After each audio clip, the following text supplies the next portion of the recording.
Referee Lamy dies after collapsing during match. The Jamaica Football Federation expresses sorrow.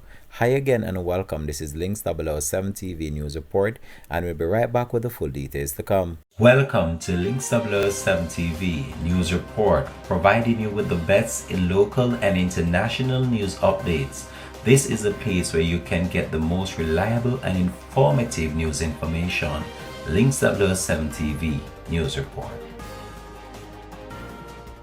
Welcome back and thanks for joining us. This is Links 007 TV News Report. The Jamaica Football Federation JFF have expressed its devastation following the death of referee Welder Glenn Lamy, who collapsed and died while officiating a Kingston and St. Andrew Association Business House semi-final. Lamy, aged 48, had been a dedicated figure in the Jamaican football arena for many years, officiating at all levels of the game. Mr. Lamy was a familiar face in the games throughout the country. He was always ready to take on the charge in the middle regardless of the competition, said JFF President Michael Ricketts. He served with quite a dignity, ensuring that matches were conducted smoothly.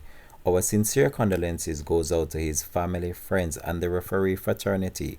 May his soul rest in eternal peace, the president stated. The incident reportedly occurred 15 minutes into the game that the referee was officiating.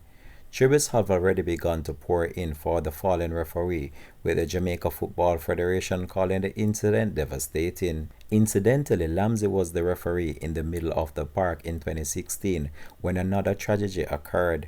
The death of Dominic James of St. George's College during a Manning Cup match against Excelsior at Stadium East Field on September 20, 2016, while the referee was officiating.